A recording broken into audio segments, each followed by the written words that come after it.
Depois outra questão que eu acho que se tem sentido,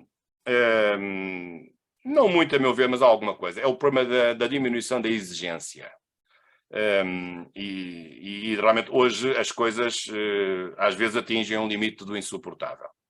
Eu sempre fui contra, em matéria de teses de doutoramento e de sessões de mestrado, sempre fui contra o limite de páginas. Aliás, na minha faculdade sempre votei contra isso. E sempre que procuro, não aplico essa norma, porque essa norma é absurda, além de ser inconstitucional. Nós não podemos impor limites ao conhecimento. E, portanto, eu não posso dizer a um aluno, olha, você na tese de mestrado só pode escrever 80 páginas. Isto eu já vi. Eu já vi teses de mestrado com 80 páginas. São teses de mestrado? Para mim não são. Mas para alguns até devem ser doutoramento. Para as pessoas da Vieira até devem ser teses de doutoramento. Mas para mim não são teses de mestrado. Podem vir com os exemplos anglo-saxónicos, vêm lá com a Universidade de Harvard, ou com a Universidade de Cambridge, do Reino Unido, ou de Oxford, podem vir com as estatísticas que quiserem, com os exemplos mais flamejantes, eu não me deixo impressionar. E, portanto, eu penso que tem que haver um mínimo de exigência, e a exigência passa também, a qualidade também passa pela quantidade. Neste caso, digamos, um discurso que é escrito, uma tese de doutoramento ou uma edição de mestrado, que é um texto escrito, tem que ter um princípio, meio e fim. 80 páginas é manifestamente insuficiente para um mestrado e muito mais insuficiente seria para um doutoramento. E, portanto, penso que essa imposição do limite de páginas muitas vezes serve os professores que não querem trabalhar, são os preguiçosos. Não se querem dar ao trabalho de estar a ler teses com 1000 páginas. Bem, no meu caso, a minha tese de doutoramento tinha 1600 páginas. Coitados dos professores que fizeram parte do meu júri. Eu também não lhes desejo mal nenhum. Mas não é preciso fazer 1600 páginas, como eu fiz. Mas não vamos... Uma tese de doutoramento que tenha 100 páginas ou 150 não é uma tese de doutoramento. Com o devido respeito, não é.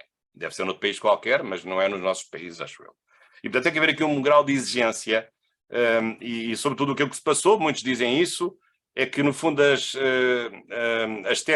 antigas teses de mestrado, digamos, hoje são teses de doutoramento, e hoje as teses de mestrado eram os antigos trabalhos de fim de curso, que o país tem, o caso de Angola, o caso de Moçambique tem, em Angola penso que não há trabalhos de fim de curso, mas em Moçambique há. E, portanto, é tudo um pouco nesta lógica da banalização, da mediocrização, da diminuição da exigência, e penso que é preciso ter cuidado com isso, porque isso traz efeitos muito perversos. Eu sei que a razão que está por trás da diminuição da qualidade tem a ver com o maior número de pessoas que acedem ao mestrado, porque hoje uma licenciatura apenas em Direito é insuficiente para exercer uma profissão jurídica. Porquê? Porque faltou 1/5 das aulas, os tais 20% ficaram a faltar quando o curso diminui de 5 para 4, e é preciso completar isso com um mestrado numa área específica, para o aluno não ficar totalmente descalço, digamos assim, e isso como obriga que todos os alunos praticamente façam os mestrados, e portanto o Estado deixa de pagar, e as propinas dos mestrados e doutoramentos são livres, já não são propinas indexadas a um limite máximo imposto pela legislação, e portanto como há um maior número de pessoas que acedem a esses mestrados, a exigência tem que ser menor, porque senão a maior parte deles chumbava. Mas eu acho que não é assim que se fazem as coisas, não podemos, digamos, diminuir a qualidade só porque temos mais alunos e temos mais clientela a quem temos que dar um título para que o aluno não reclame de que não teve um serviço que pagou. Isto não é um serviço que se paga, é um trabalho que se paga nas aulas e em relação ao qual depois se merece uma nota ou não, conforme o mérito da própria dissertação ou do próprio mestrado. Eu sei que isto é controverso, que eu estou aqui a dizer, muitos podem não concordar, mas também não tenho problema nenhum, respeito a vossa discordância, assim como também espero que da vossa parte respeitem a minha própria posição, que estou a exprimi-la de uma forma absolutamente livre. Mas, portanto, há vários problemas com o processo de Bolonha. Portanto, há pouco falei nos aspectos positivos de refletir sobre o ensino, novas disciplinas, abertura a outros saberes que são afins, em relação aos quais há interdisciplinaridade, mas também há coisas perversas. O encurtamento do tempo, a diminuição da qualidade, a abertura do ensino a professores convidados sem qualquer critério. Eu conheci um caso de uma professora estimável, mas que convidava tantos professores para dar aulas abertas, que quando chegou ao fim do semestre, ela só tinha dado 10% das aulas. E as outras aulas tinham sido dadas por 90% de outros professores convidados. Portanto, Todos os dias havia um professor convidado, ou todas as aulas. E depois, no fim, perguntei, então, mas quantas aulas é que o professor deu? Olha, só deu 10%. Até quem é que deu as aulas? Foram os professores convidados. Isto não pode ser. Portanto, esta coisa de escolher professores convidados para dar as aulas, eu acho importante, um político experiente, um advogado, que fala de um caso, ou tem uma ideia sobre um certo assunto. Pode haver várias aulas abertas, eu acho isso interessante, sem dúvida. Visitas de estudo, a tribunais, a Assembleia Nacional, a estabelecimentos prisionais, acho isso tudo muito interessante. Mas tem que haver limites. E, digamos, eu diria mais de 2/3 ou 80% das aulas têm que ser dadas pelo professor. Depois há outra coisa também que algumas pessoas fazem, que é porem os alunos a dar aulas por eles. Também já acontece isso. Portanto, o professor vai para lá e então o professor limita-se a ouvir o aluno a falar, escolhe um tema do programa, o aluno é que dá a aula. Olha, muito obrigado, assim também eu. Então, mas o professor está lá para dar a aula ou está lá para que os outros dêem aula por ele? E neste caso os outros são os alunos, que supostamente estão lá para aprender, não é para ensinar. Mas há uma inversão da posição do professor, que de repente se coloca na posição de aluno e é o aluno que está a ensinar o professor. Bem, que se o professor não souber nada, até o professor até agradece ser ensinado pelo aluno. Às vezes há alunos que sabem mais do que os professores. Isso também acontece. Mas é raro, não deve ser assim. Isto deve ser ao contrário. Portanto, os professores dão as aulas, pode haver trabalhos apresentados pelos alunos, com certeza as aulas práticas, pode haver debates, mas sem nunca inverter a ordem das coisas. Que é o professor é que ensina. Não são os alunos que ensinam pelo professor. Isso não me parece bem. Portanto, há vários problemas, digamos, nesse afã de muitas vezes os professores quererem ser modernos, caem nestes erros. Bem, depois o maior erro de todos eles, e com isto termino, é fatal, que é o professor querer ser popular e o professor não querer ser mal avaliado pelos alunos, porque agora, a meu ver bem, há um sistema de avaliação dos professores, ao fim de cada disciplina, no fim de cada semestre, os alunos dão uma classificação à disciplina e ao professor, conforme várias perguntas, 6 ou 7 perguntas, se o professor é assíduo, se o professor é pontual, se o professor explicou bem as matérias, se o professor deu elementos de estudo, isso que eu acho que é positivo, embora às vezes os alunos depois têm coisas estranhas. Uma vez, numa disciplina em que eu dei as aulas todas, e o aluno diz, o professor, na pergunta da assiduidade, o professor faltou a 30% das aulas. E eu pergunto, mas como é que isto é possível se eu dei as aulas todas? É que quem tinha faltado às aulas era o próprio aluno, claro. Mas isto há aqui uma inversão das coisas.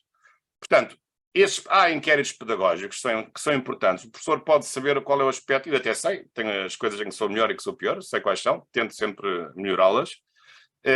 Mas há também há o problema do professor simpático, que faz tudo o que os alunos querem, que é para depois ter uma boa classificação nesses inquéritos pedagógicos. Portanto, manipula os alunos, faz tudo aquilo que eles querem, ensina o menos possível, não é exigente, é um companheiro, digamos assim, de almoço e de jantares, mas não é verdadeiramente um professor.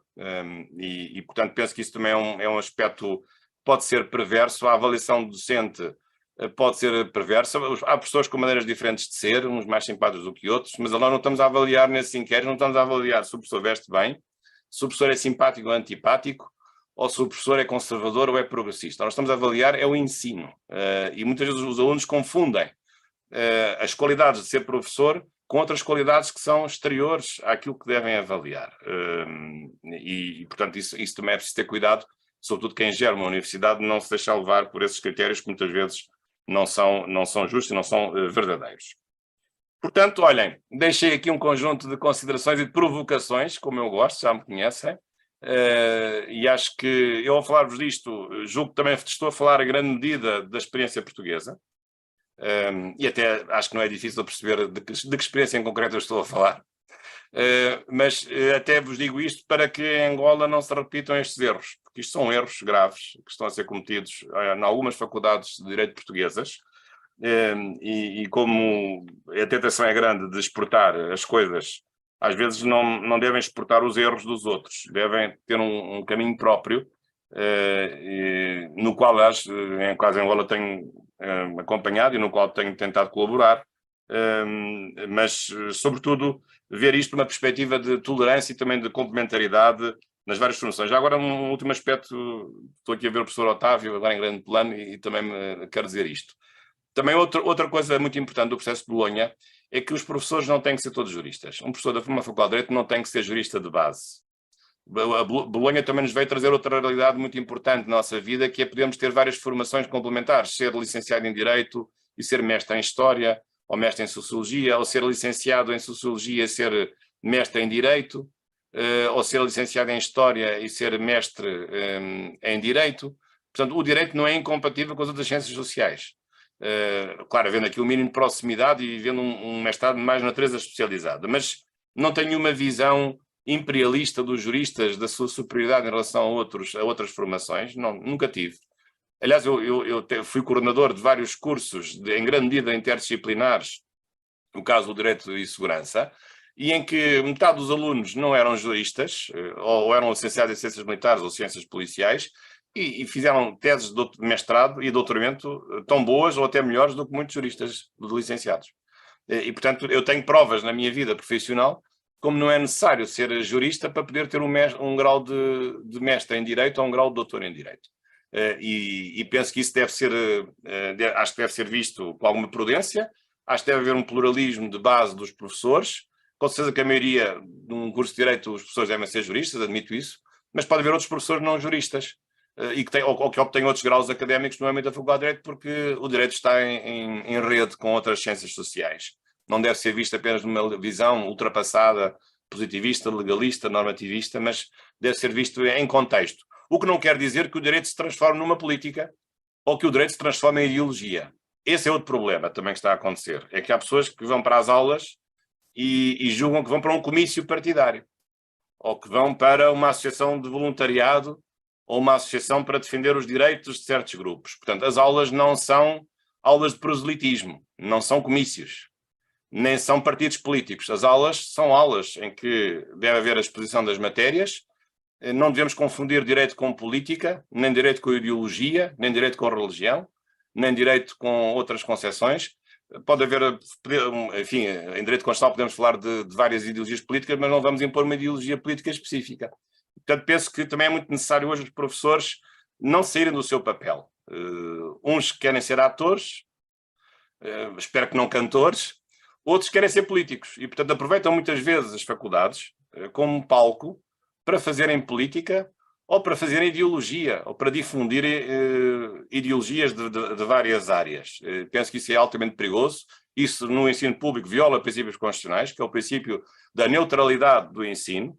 O ensino não pode ter qualquer conotação ideológica, filosófica ou religiosa, portanto não podemos impor a ninguém nenhuma ideologia específica, porque isso violaria a liberdade de discussão e a liberdade académica, quer do professor, quer do próprio aluno.